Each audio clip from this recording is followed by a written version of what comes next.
سلام كم يتصنحوا في تواتن كبراتن تخطاتل تدبي تي في لساعة زدالنا لكم حاصرتن وانا زينات تاتجنا لكم قريونا لنا كتكتاتو لنا عدمنايو بكندي ارسلت روتاتهم كنفلم መንግስት ኢትዮጵያ ኣብ ጉዳይ ምዕራብ ትግራይ ኮነ ኢሉ ምርኣይ ዝተሳኣኖ ኮይኑ ከም ዘሎ ተገሊጾም ውዕል ፕሪቶሪያ ብዘይ ምትግባሩ ለ100,000 ሰራሕተኛታት ዝሓቆፋ ትካላት ኢንዱስትሪ ትግራይ ስራሕን ጠጠው ከም ዘበላ ቢሮ ኢንዱስትሪ ትግራይ ኣፍሊጦም ኣሜሪካ ብለሊኣ ዘንበረቶ እገዳታት ክተልዕሎ ትዳሎ ከም ዘላ ዝገልጹ ጸብጻባት ተስፋ ዝህቡ ምዃኖም ኤርትራ ገሊጻ መስራቲ ሲኤንኤን ቴድ ቴርነር ዓሪፎም ጋንታ ወልዋሎ ዩኒቨርሲቲ ዓዲግራት ምስ ዳያኑ ተኣሳሲሩ ናብ ኮሚቴ ማሕበር አክሲዮን ውድድርን ስነ ስርዓትን ፕሪሚየር ሊግ ኢትዮጵያ ጥርዓን አቅሪባ ናብ ዝርዝሩ ሰይርና ኣለና مسألة زينات بينيام حدش سنمايم كتتال መንግስት ኢትዮጵያ ጉዳይ ምዕራብ ትግራይ ኮነ ኢሉ ምርኣይ ተሳኖ ኮይኑ ከም ዘሎ ተገሊጾም ድሕሪ 3 ዓመቱን ኢትዮጵያ ሕጅውን ጉዳይ ምዕራብ ትግራይ ናብ ሕልማው ዞባ ቀይርዎ ከም ዘሎ ይተገሊጾም ንጉዳይ ምዕራብ ትግራይ ምርኣይ ተሳኖ ስምዕነት ሰላም ፕሪቶሪያ ኣብ ትሕት ብል ዝብል ርእሲ ብገብረ ሚካኤል ነጋሽ ተጻሒፉ አዲስ ስታንዳርድ ሒዝዎ ዝወፀ ጸብጻብ ካብ ዝፍረም 3 ዓመታት ዝሓለፈ ስምዕነት ፕሪቶሪያ ባጽዋር ዝግበር ተጻብኦ ደው ካብ ምባል ወጻኢ ካልእ ዘምጾ ለውጢ ከም ዘየለዩ ኣመላኺቱም ጉዳይ ምዕራብ ትግራይ ብመንግስት ፌደራል ክሕባእ ዝግበር ዘሎ ዛዕባ ምዃኑ ዝገለጸ አዲስ ስታንዳርድ ድሕሪ ኩናት ናብ ዝነበሮ ስርዓት ክምለስ ልዕልነት ሕጊ ክኽበርን ብሰላም ሓቢርካ መንባር ንዝነበረ ተስፋ ተሪፉ ብስርዓት ምምሕዳራዊ በደል ዝረኣየሉ ምምዝባል ደቂ ዓዲ ዝቐጸለሉ ካብ ማዕቀፍ ተሓታትነት ብዝወፀ መንገዲ ነገራት ዝሕብኡሉን ዝኽወሉሉን ኮይኑ ይቕጽል ምህላው ይገልጽ ብመሰረት ሰነድ ስምዕነት ፕሪቶሪያ አንቀጽ 5 ዝተመዛበሉ ወገናት መምላስን ዳግመ ምጥያሽን ከምኡውን ሓልዋ ድሕነት ሰላማውያን ሰባት ክፍጸም ዘመልክት ዋላ እኳ እንተኾነ ነበርቲ ዞባ ምዕራብ ትግራይ ቅድሚ ኩናት ናብ ዝነበሩ ዓዶም ከይምለሱ ተኸልኪሎም እቲ ከባቢ ድማ ካብ ተበጻሕነት ሚድያ ካብ ክትትልን ተበጻሕነት ሰብኣዊ ትካላትን ክኽወል ተገይሩ ተዓጽዩ ከም ዘሎ እቲ ጽሑፍ የመልክት ብሰላም ዝተኸወለ ኩናት ከም ዝቐጸለ ዝገልጽ ኣብ አዲስ ስታንዳርድ ዝሰፈረ ጽሑፍ ድሕሪ ምፍራም ስምዕነት ፕሪቶሪያ ቀልቢ ኣብ ስምዕነት ዝግደሱ ዝበሃሉ ዓለም ለኸ አካላትን ማዕከናት መራኸቢ እቲ ሃገርን ናብ ጉዳይ ጸጥታ ኦሮሚያ ጉዳይ ስግር ፍትሕን ምጥያሽ ግዚያዊ መንግስቲ ትግራይን ብምግባሮም እቲ ቀንዲ ጉዳይ ዛዕባ ምዕራብ ትግራይ ዝግብኦ ትኹረትን ቀልብን ክረክብ ከም ዘይከኣለ ይገልጽ ምዕራብ ትግራይ ናብ ነበርቱን ኣመሓደርቱን ከይምለስ ኮነ ተባሂሉ ከይትግበር ዝግበር ዘሎ ምዃኑ መርኣዩ ድማ ሕጅውን እቲ ከባቢ ካብ ኢድ ሓይልታት ጸጥታ ፌደራልን መንግስቲ ኣምሓራን ክወጽእ ዘይምኻሉን ብዘይ ግልጽ ትእዛዝ ተሓታትነት ብዘይብሉ መንገዲ ከም ድላዮም ዝገብሩሉ ዘሎ ምዃኑ የስምረሉ ጋዜጠኛታት ከም ድሌቶም ከይኣቱ ድሩትነት ኣሎም ወኪላት ሕብራት ሃገራትን ሰብኣዊ ትካላትን እንተኸይዶም ካብ ሑመራ ወፂኦም ዝርኢሉ ዕድላት ዝተገደበ ይብል ብገብረ ሚካኤል ነጋሽ ተጻሒፉ አዲስ ስታንዳርድ ሒዝዎ ዝወፀ ጸብጻብ ኣብ ዞባ ምዕራብ ትግራይ ከቢድ ወጻዓን በደልን ይወርድ ኣሎ መንነት ትግራይ ዘለዎም ብዘይ ስሩዕ ክሲ ንብዙሕ ኣዋርሒ ይእሰሩ ተጋሩ ናብ ዓዶም ይመለሱ መሬቶም እውን ይሓዙ ንዝብሉ ዓበይቲ ዓዲ ኣብ ዓይንና ኣተው ከም ዝፈራርኹም ምስ ትግራይ ዝተኣሳሰረ ጽሑፋት ኮነ ምልክታት ድማ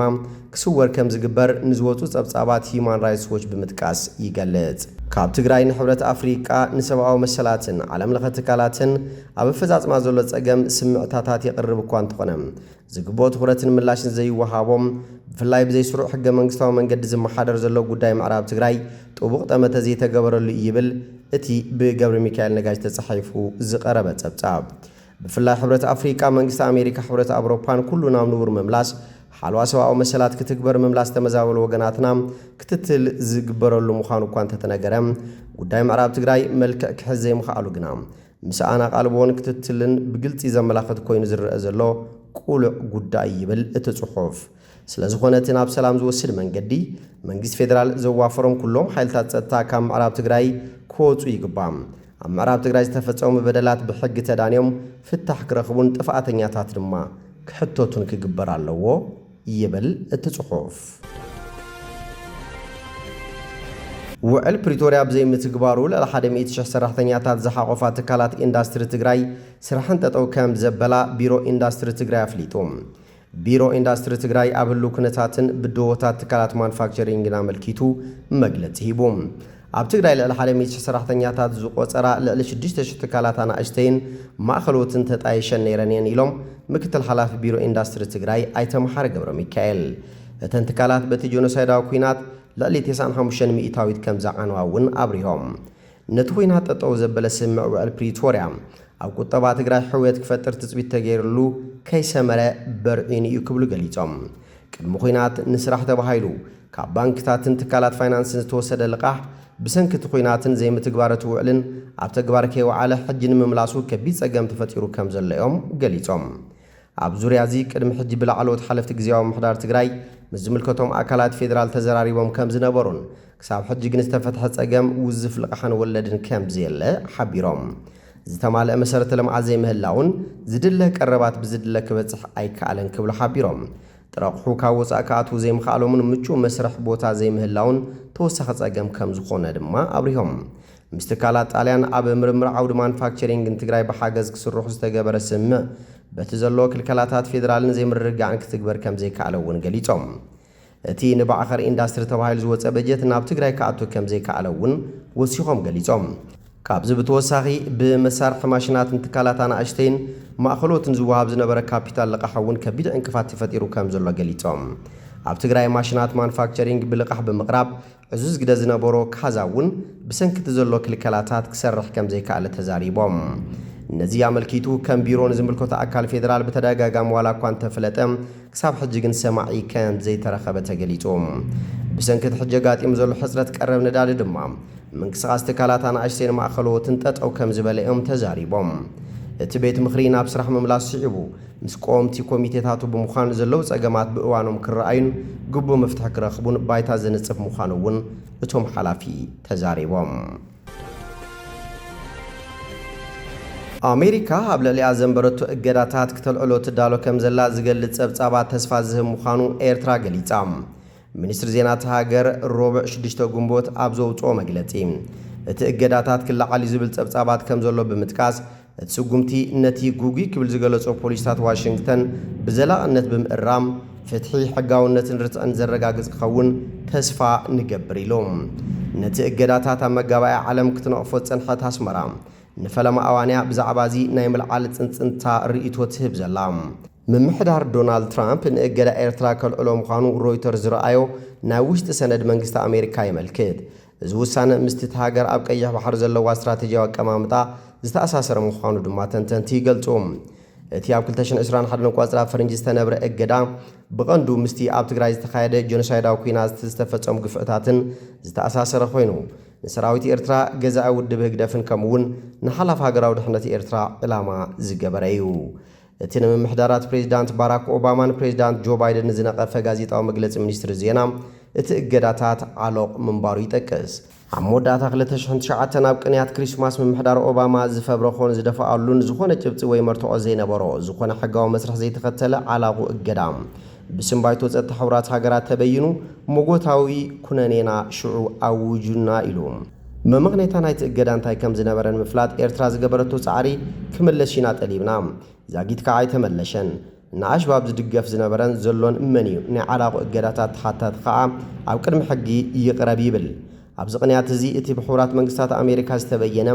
ዘይሕጋውን በይናውን እገዳታት ኣብ ቀረባ ግዜ ክለዓል ዝብል ጸብጻባት ኣሎም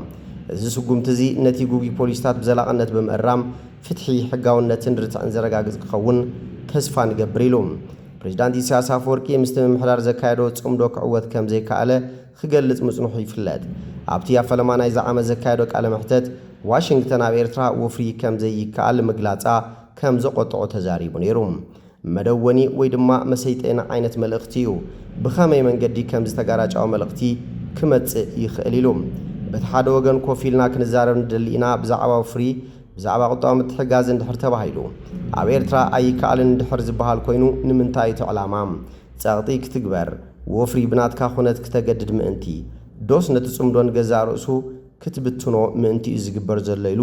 ሕቶ ብምቕማጥ ሚኒስትሪ ዜና የማነ ገብረ መስቀል ንቢቢሲ ኣብ ዝሃቦ ቃል እቲ ሃገር ኣብቲ መዝገብ ምስፋራ ብቐደሙ እውን ጉጉይ ምዃኑን እንተኾነ ግን ዋላ እኳ እንተደንጎየ ሕጂ እቲ ውሳነ ምውሳዱ ቁኑዕ ምዃኑ ተዛሪቡ ነይሩ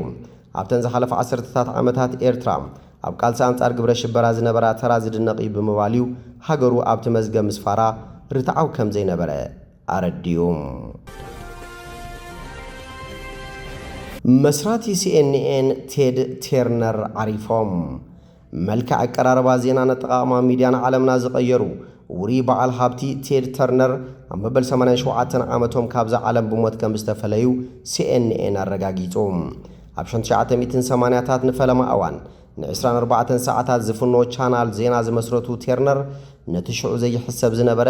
ቀጥታዊ ፈነወ ዜና ናብ ዓለም ብምትእትታው ታሪክ መራኸቢ ብዙሃን ዝቐየሩ ዓብዪ ሰብ እዮም ነይሮም።